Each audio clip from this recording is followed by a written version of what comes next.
Hi Taurus, this is Jav. Welcome po sa ating channel. By the way Taurus, this is your Monthly Gabay Tarot reading ngayong June 2026. Gamitin ang reading na ito bilang gabay lamang. Tandaan Taurus, ito po ay general reading.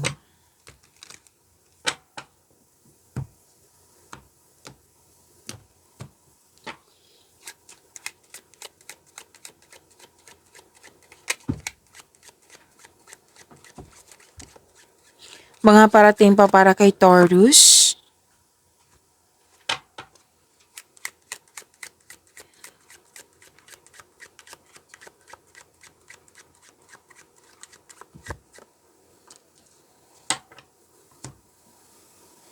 May malaking influence ang isang lalaki.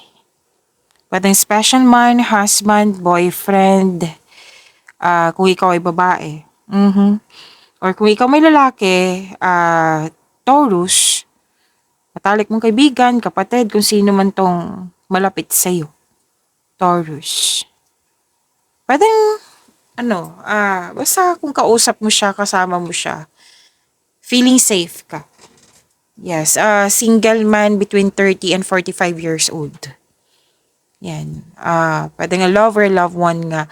At makaka-receive ka ng magandang balita. At may success din akong nakikita dito.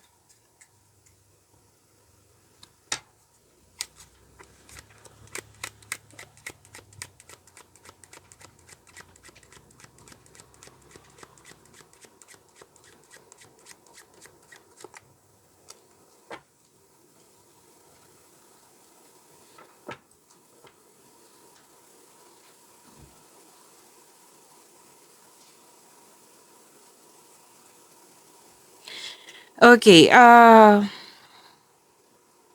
some of you home-based yung trabaho nyo. And some of you nagpasya na i-home-based yung trabaho nyo. Nakikita ko dito may bago kayong project. At may family and emotional bonds. Gusto mo magstay sa bahay kasi you felt calm, relaxed, and security pag nasa bahay ka. Nakikita ko dito na yes, family harmony talaga. So claim. Nakikita ko rin dito na some of you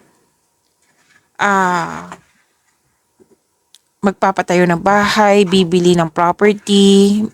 May nag-uusap dito nag-uusap kayo tungkol sa property. May nakabenta din ng bahay. Okay? May magpapatayo ng bahay or negosyo.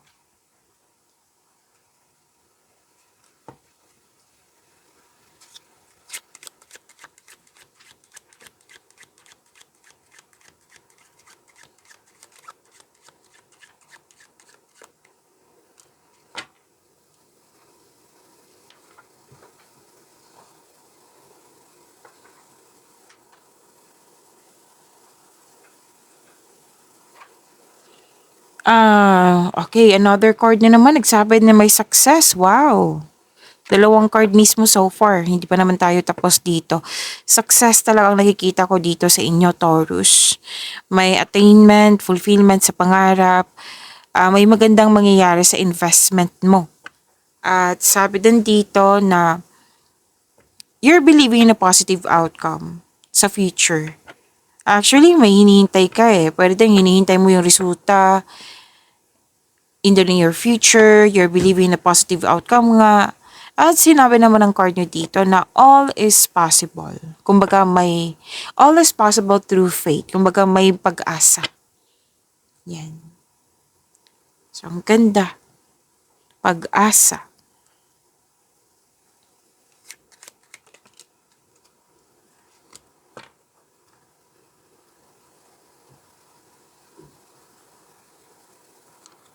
Saglit lang po, i-charge ko lang ang unit. Saglit lang po. Okay.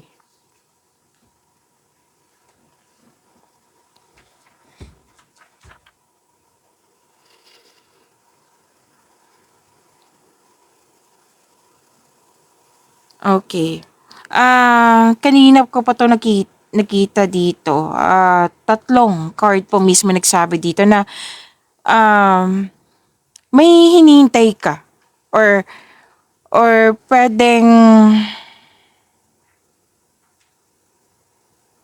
Wishful thinking eh. Kanina pa to. Oo, wishful thinking, like, imposible pa ngayon, soon, or in the near future, magiging posible na. Nakikita ko yung desire mo dito. Wishful thinking, pwedeng craving, pwedeng longing, pwedeng na-miss mo nga. Make it balance lang. Kasi nakikita ko dito parang naiinip kayo. Gusto nyo makuha agad yung gusto nyo. Pero na-realize mo dito, alam mo na hindi pa pabor or hindi pa imposible pa sa ngayon. Pero ang hope talaga ang nakikita ko sa inyo dito, Taurus, na malaki ang, kumbaga, pag-asa, umaasa ka na magkakaroon na ma-achieve mo siya in the near future. Kaya nag-wishful thinking ka dito. Actually, sinabi naman ng card dito, pag magkaroon ka ng positive thoughts, makukuha mo tong desire mo. Desire ko sa to eh.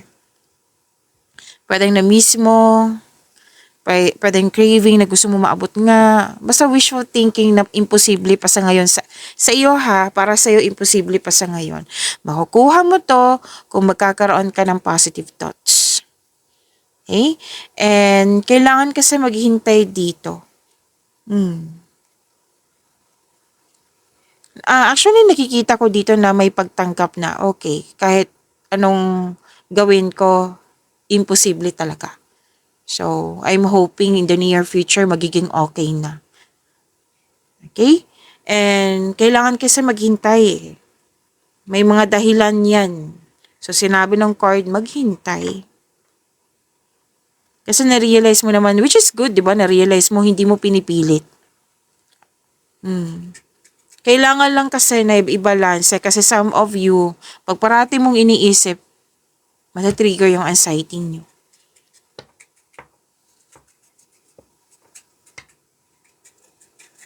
Kasi may kontra pa, inconsistency, irregularities, may mga dahilan talaga, sabi ng yung card. Kaya kailangan po ng pag-unawa, pag-intindi nga sa mga nangyari. Okay?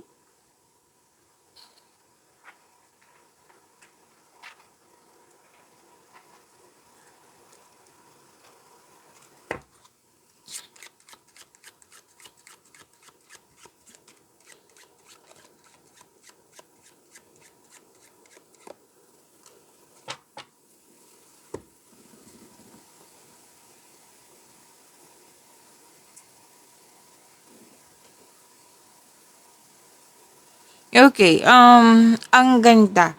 Kasi may parating sa'yo na malaking pera na pwedeng ang ilan dito is check eh.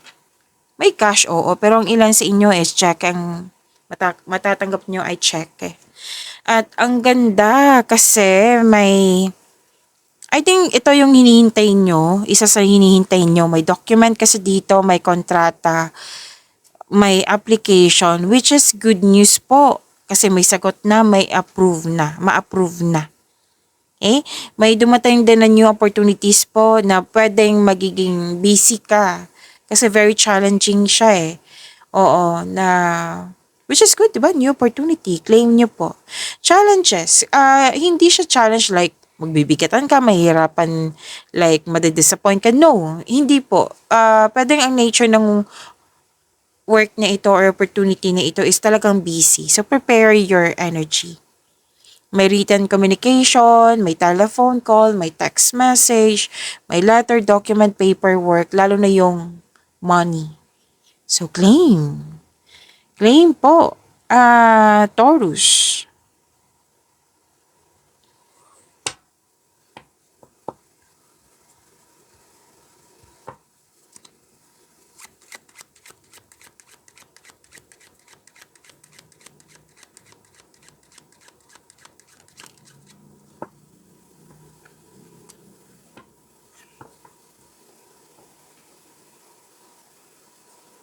May young person dito na handa kanyang i-assist, handa kanyang tulungan. Like, masunurin siya. Too submissive?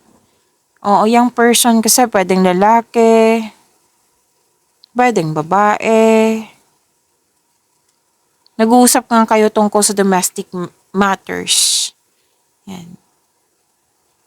Kung ikaw ay lalaki, pwedeng ikaw din to.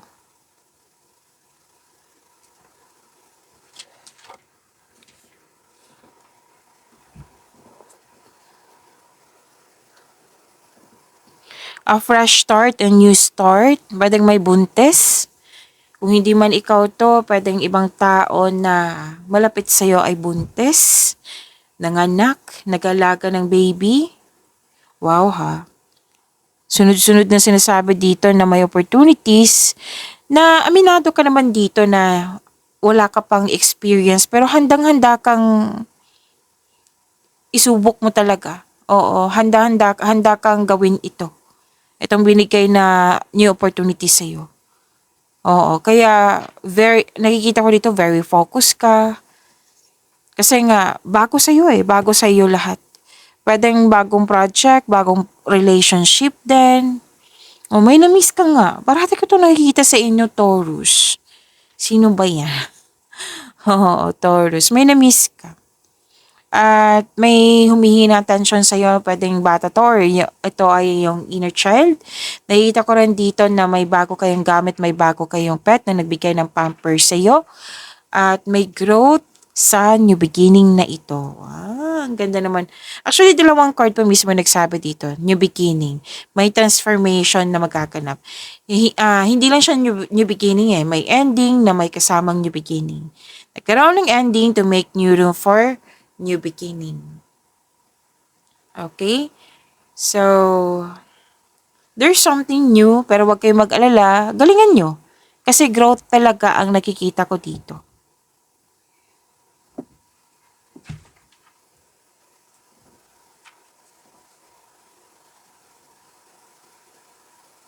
Stability, long-lasting, may pag-uusap tungkol sa long-lasting, objective reach with effort and sacrifice, may pag-uusap tungkol sa hometown.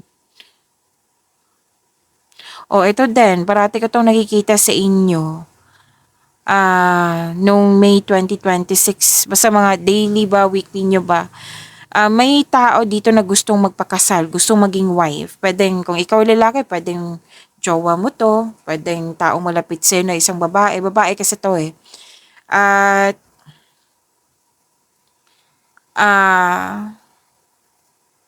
may nakita kong situation dito. I think isa to sa dahilan na mismo. Isang babae na may anak na. Na hindi kayo like, may sabi sa akin na busy ka, busy din siya hanggang sa nagkaroon ng disconnection. Pwede din po na may disconnection talaga like alam mo na matatapos yung connection nyo. Tapos parang nawala na, hindi na asikaso kasi busy kayong dalawa. Yes, may nagsabi sa akin ha. Na mismo is isa to sa dahilan na mismo. Pwede din naman lalaki, pero mas nakikita ko talaga yung energy ng babae dito. Na nag-clarify na naman dito na may bagong pag-ibig, may, this is also promotion ha, hindi lang sa love is blooming. May promotion ako nakita dito. Another card na naman nagsabi dito tungkol sa growth. Growth, promotion. Pagtaas na kita, sweldo, allowance, or ng iyong posisyon. So, kuha tayo ng angel number para kay Taurus.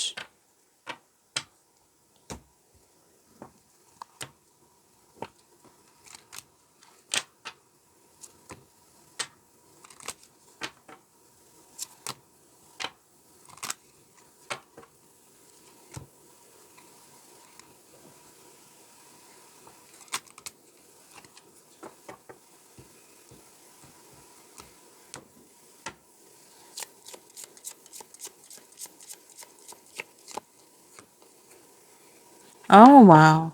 Angel number 444, protection. This is your time to take confidence in all that you pursue. The divine universe is working through you and protecting you. Wow, ang ganda naman. Time has come to allow all the doors of opportunity to welcome you with open arms. Kailangan natin i-recite ito ha kasi nakakabuti ito sa inyong energy. To attract more blessings, let us say the power affirmation. Let us say, I feel the loving care of the divine protecting me. I allow myself to pursue growth and opportunity. Again, I feel the loving care of the divine protecting me. I allow myself to pursue growth and opportunity. Okay. You're divinely guided, Taurus. Kailangan mong kumilos dito kasi this is new journey. At huwag ka mag-alala kasi sinabi dito na tinutulungan ka ng universe. Okay? Ng mga anghel. So may opportunities which is sinabi din kanina, 'di ba, na kailangan mo talagang kumilos. Magtiwala na makuha mo tong success na ito. Okay? So angel number 444, claim po, Taurus.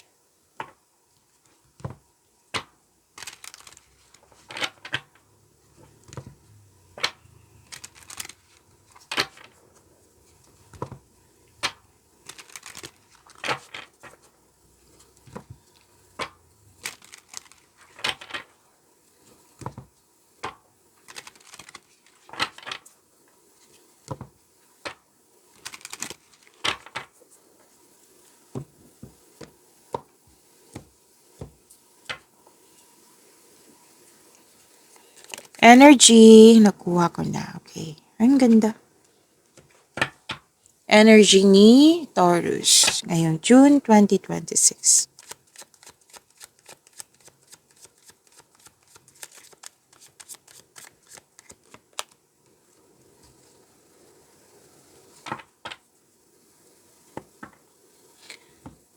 Taurus, maraming salamat po sa mga hindi nag-skip ng ads. Subscribe na po kayo sa ating channel at click bell notification para updated po kayo sa reading natin. Para po sa mga gusto magpa-reading po, comment kayo ng personal reading and check my reply sa comment section.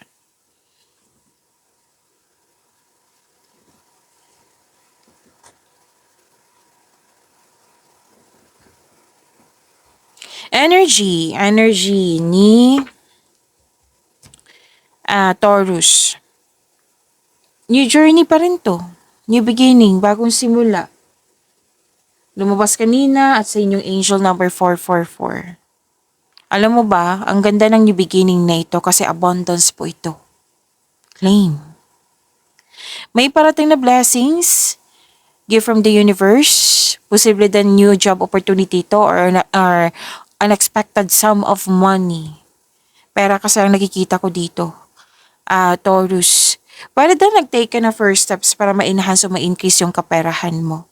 So, ang pagbabago na ito, Taurus, ay may unlimited growth towards to your finances. Claim, claim, claim. Ang ganda po nito. Para sa mga buhay pag-ibig, sa mga single dito, may parating sa inyo. Love is blooming nga. Oo. Sa mga relasyon dito, may plano kayo mag-level up. May bibili talaga na property. 'Di ba lumabas to kanina, lumabas din siya dito sa inyong tarot card. May couple lang dito na kontento na sa pagmamahalan po.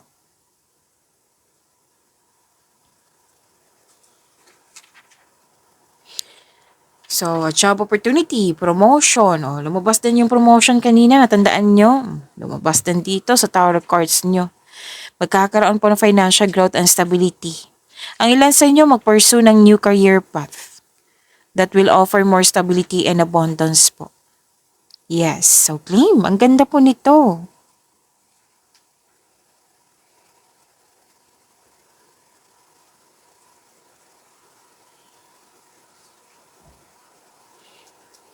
Okay. Lumabas pa rin yung loss of connection. Lumabas dito. Loss of connection, loss of things, or loss of opportunity. Pero wag kayong mag-alala nga. Kasi new beginning, di ba? May new direction. Sa new direction na ito, sa new beginning na ito, dyan ka mag-focus kasi magkakaroon po ng growth. Which is sinabi kanina pa. Okay? Magkakaroon naman ng pag-asa, magkakaroon ng healing po, magkakaroon po ng growth. You have to move forward.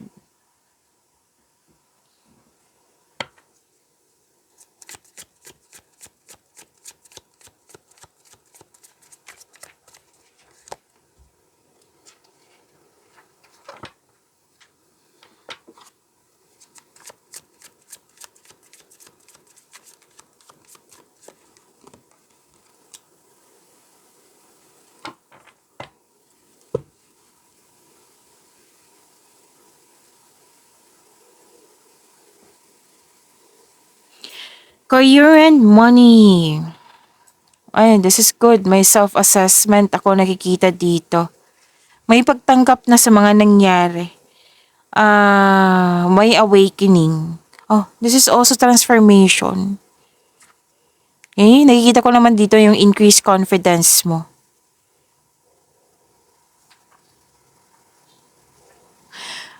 May advice ang card nyo po dito, Taurus, na wag nyong i-allow yung past mistakes nyo or decision, yung pagkakamali ha, na wag niyong i-allow talaga na like bit-bit mo hanggang ngayon. Kailangan mo mag-focus sa pag-release sa nakaraan, yung unhealthy connection sa nakaraan, yung mga nangyari na mali sa nakaraan, i-release mo na iyan, sabi ng yung card.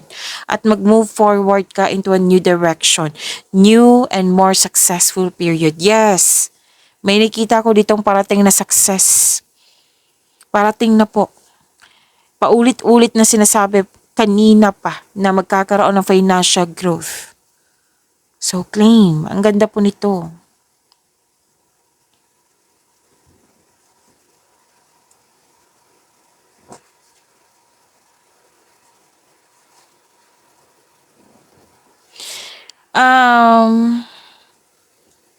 May another advice na naman, Taurus. Kasi nakikita ko dito na some of you sobra sa paggasta, sobra sa pag-spend time sa trabaho, sa mga ginagawa nyo dyan. Basta may ginagawa kayo dyan na alam mong hindi nakakabuti sa'yo pero patuloy pa rin. It might be may dahilan kayo, pero sabi nga ng card nakakasama to sa iyo. So, kailangan ng balanse, di ba? Sobra sa trabaho. Mapapagod ka kasi niyan. So, kailangan ng tamang pahinga. Sobra sa pag-spend sa money or kahit anumang material na bagay.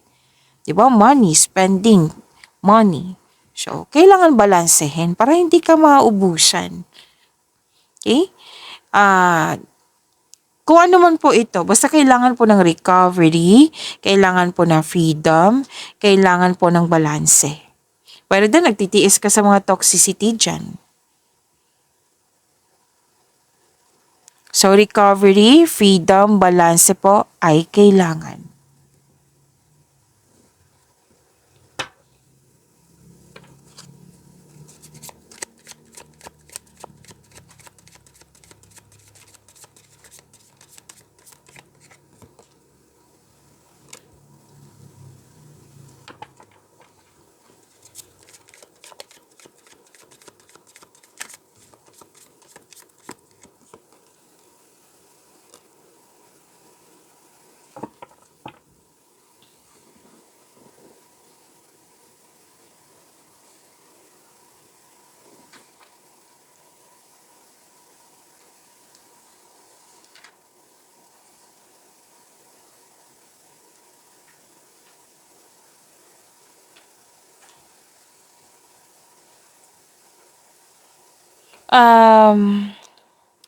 Taurus, gusto nyo bang ma-notify kayo, ma-prompt kayo kung mayroon tayong bagong upload? Like, mapanood nyo po yung premiere ng video natin. Kung gusto nyo po, i-click nyo po yung bell notification. Kung hindi nyo po alam, magpaturo po.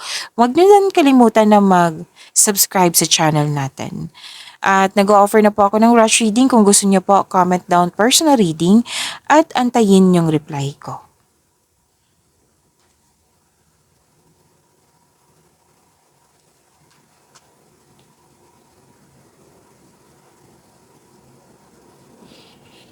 Paulit-ulit na sila sabi ng yung card dito, growth and expansion pa rin. Ganda naman ng blessings niyo po. Taurus, growth and expansion. Love, life, self-love, partnership, and romance. Okay. Actually, yung unang nakita ko dito, pwedeng nagpa siyang ilan sa inyo na magdagdag anak or magbuntis na, magkaroon ng anak, magpakasal, magbukod na, mag-start na ng yung bibigyan nyo ng aksyon yung matagal nyo ng plano, proyekto. Yan. Okay? Sa mga single, you've met someone exciting through friends or sa mga activities po. Sa mga marelasyon sa buhay mag-asawa, Magkakaroon ng travel, pwede din bakasyon po ito. Magkakaroon ng gathering with friends or magpa-participate kayo sa group activity. Single ka man, marelasyon sa buhay mag-asawa. So, bakasyon, gathering, reunion po.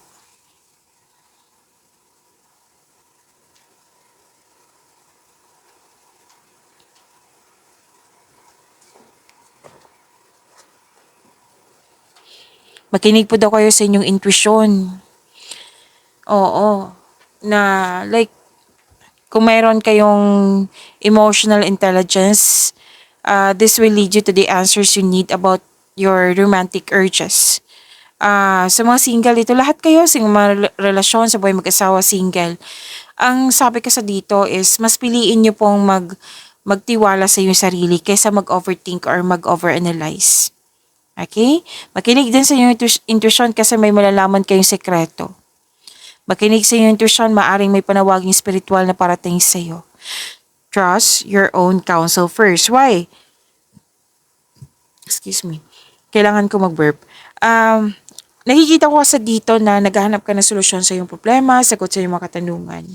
So, kailangan mo, kaysa mag-overthink, kailangan mo magtiwala sa iyong intuition. See? Lumabas pa rin dito yung overthinking. Lalo na't paggabi, nakikita ko dito yung worries, anxiety, stress, na overthinking. Kailangan mo ma-overcome to. How to stop overthinking? Time for reflection, mindfulness skills, bigyan ng solusyon. Kung hindi kaya, then change the channel. Baka kailangan po ng pagtanggap, Taurus.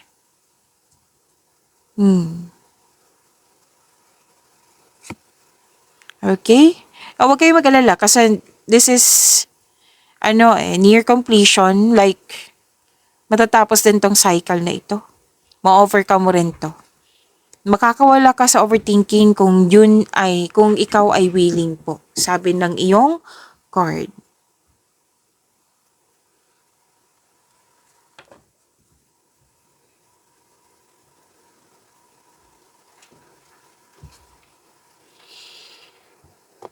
Magiging maayos din kasi may sinabi dito na magkakaroon ng emotional stability.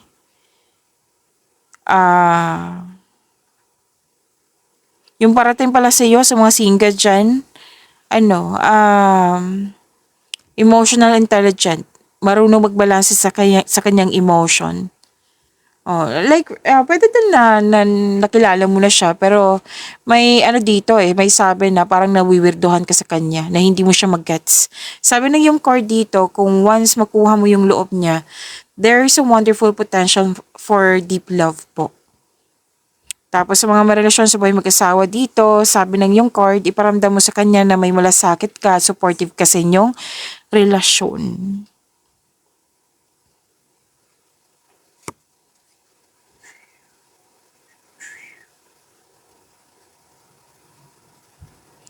Pwede din, pwedeng air signs to ha.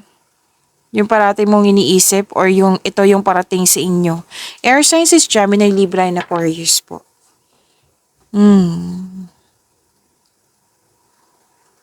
Makulit, makulit, malakas ang energy. Kung bagong tao to sa inyong buhay, kaibigan man, manliligaw or niligawan mo, kilalanin ng mabuti, huwag kayong magmadali. Sabi ng yung card, kilalanin ng mabuti. May sikreto pa rin na mabubulgar, malakas kasi yung intuition mo. Sikretong which is shocking. Pero itong unexpected na change sa inyong buhay, makakasupport talaga sa inyong growth and expansion. Huwag kayong mag-alala. Baka puro na kayo tanong ng tanong dyan. So, sinabi na ng card dito, may sagot po na magkakasuporta sa inyong growth and expansion para sa inyong kaunlaran. So, kailangan mo makinig sa inyong intuition kasi malakas ang inyong intuition. Na-clarify na naman. Ilang beses na lumabas dito. Gagawa ka din ng desisyon, So, gamitin mo talaga yung intuition mo para makagawa ka ng best decision, best choice. Ang ilan sa inyo, kakapasok lang ng relasyon. Another card na naman nagsabi dito na may travel. Wow. Pag niyo po yung blessings na binigay sa inyo, Taurus. See you tomorrow. Maraming salamat.